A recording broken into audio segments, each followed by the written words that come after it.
Game demos have long been a staple within the gaming industry, but few demos have attained the prestige and cult acclaim that Hideo Kojima and Guillermo del Toro have garnered with the release of the tech demo simply referred to as PT. PT, standing for Playable Teaser, was originally intended to be a standalone demo introducing players to the world and accompanying unorthodox gameplay mechanics and visual presentation that would carry on into the full game, a planned reboot of the Silent Hill franchise. But sadly the project was shut down by Konami, and PT was subsequently removed from the PlayStation Store, prompting outrage from the growing number of fans that PT had attracted. The result has been a small explosion of game projects attempting to recreate the look and feel that drew so many people into the original PT experience. And today we're taking a look at one of the newest and arguably one of the closest and most loyal fan reinterpretations of PT. Hello everyone, this is WarriorDan and welcome back to another episode of What is the Point Of, and today we're taking a look at Unreal PT. And yes, if I sound a bit different, it's because I'm a bit stuffed up. I'm currently experiencing the flu-like viral thing that's going around lately, so if I sound a bit stuffed up, my apologies. Things will be back to normal in a couple days when I release my next episode. But without further ado, let's get into Unreal PT. Created originally as a portfolio piece by the sole developer, Unreal PT initially entered development back in April 2018, with the developer focusing development efforts on recreating the look and feel of the looping and ever-degrading PT hallway. However, as time went on, the developer decided to make the then simple tech demo into something more, implementing a new camera system as well as more extensively recreating additional models and assets, and importing the original sound effects from PT in order to give the game more legitimacy as a recreation. 9 months later, after the project was initially conceived, the final product was born, and here we are in January 2019, taking a look at Unreal PT.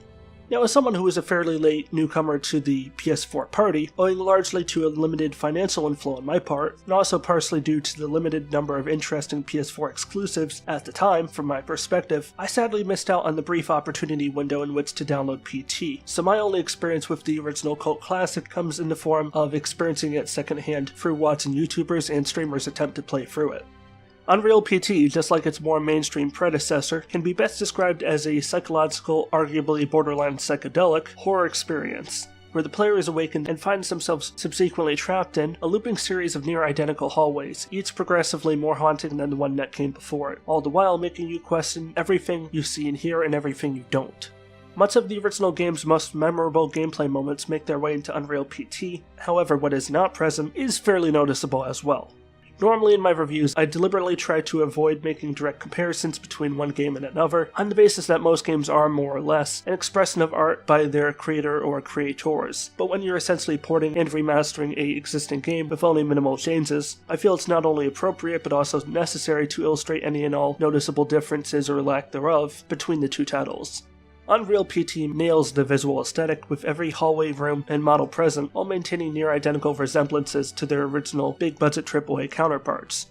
Even the most trained eye would have trouble visually distinguishing Unreal PT from its more mainstream predecessor. However, where the two games differ is arguably the one thing that made the original PT so remarkable. What separated PT from most comparable first-person horror games was its ability to initially ease the player into a false sense of security, before gradually and carefully not only dialing up the horror, but also on a mechanical level increasingly restricting player choice and making players question everything they see, hear, or do. Unreal PT, likely due to its one-man team and more limited scope, is not able to sufficiently recreate these primal fears of losing control of one's actions and not being able to distinguish between what is real and what is not. As this is one of the most fundamental narrative tropes that can often separate good horror from bad, in just about any medium, like books, radio, film, television, or video games, and can be found in almost any of the most revered horror stories in any of these mediums.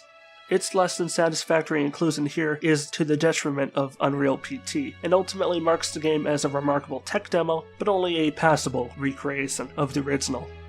On that note, I am going to wrap up this episode here. As I said, I am currently fighting off some kind of intense flu that's been going around, so I'm going to go back to marathoning a series of unfortunate events on Netflix. You're welcome for the plug, by the way, Netflix. Now go finish working on Chronicles of Narnia.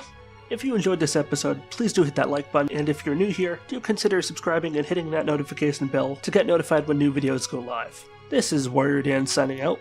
Stay awesome, everybody, and peace out.